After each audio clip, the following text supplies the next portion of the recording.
Doctor Babasaheb Ambedkar यांच्या जयंतीनिमित्ताने आज आपल्या शाळेमध्ये सांस्कृतिक कार्यक्रमाचं आयोजन केलेलं आहे।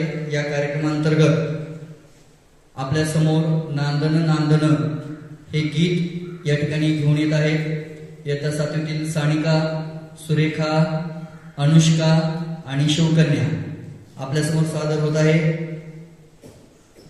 नांदन नांदन हे गीत। मुलांनो, आपल्या देशाची घटना लिहिणारे भारतरत्न डॉक्टर बाबासाहेब आंबेडकर हे तुम्हाला सर्वांना माहीत असतीलच। हो मॅम, आम्ही त्यांच्याविषयी संपूर्ण अभ्यास केलाय। खूप छान।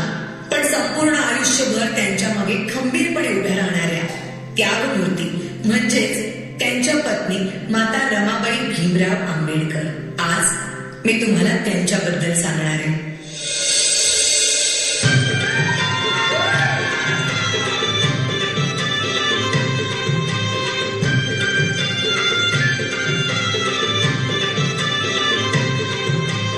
वयाच्या 7व्याच वर्षी त्यांच्या आई वडिलांचं निधन झालं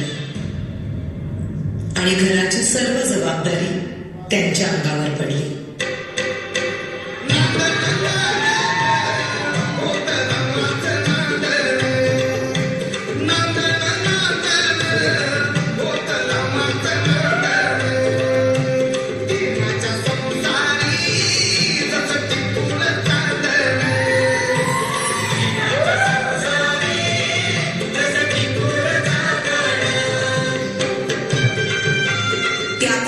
बालविवाह ही प्रथा प्रचलित असल्यामुळे वयाच्या 9व्याच वर्षी त्यांचा विवाह भीमराव आंबेडकर यांच्याबरोबर झाला।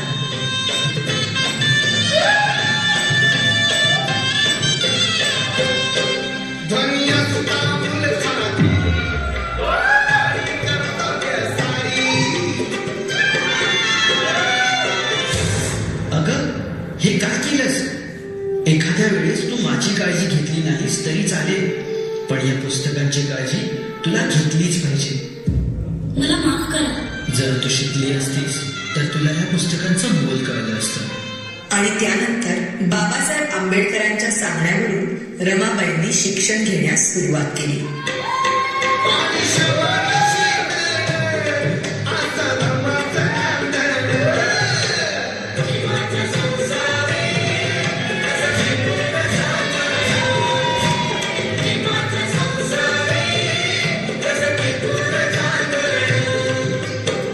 शिक्षणासाठी बाबासाहेब आंबेडकरांना परदेशी जावं लागलं, म्हणून रमाबाईंनी संपूर्ण घराची जबाबदारी स्वतःवर घेतली।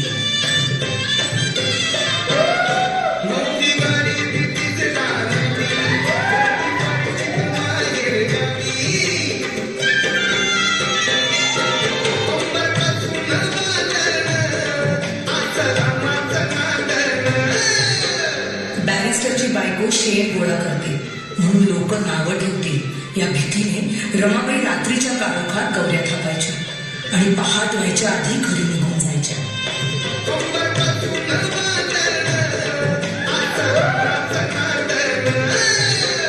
पण मॅडम, रमाबाईंची रमाई केव्हा झाली? रमाबाईंच्या 5 मुलांपैकी 4 मुलांचा मृत्यू त्यांनी खूप जवळून पाहिला होता। त्यानंतर लहान मुलांना उपाशी पोटी बघणं त्यांना कधीच सहन झालं नाही। अशाच एका वेळी भुकेल्या मुलांची दशा पाहुणी बांगड्या सोन्याच्या रमाईने दिल्या काढून आणि त्या दिवसानंतर सगळी मुलं रमाबाईंना रमाई बोलू लागली।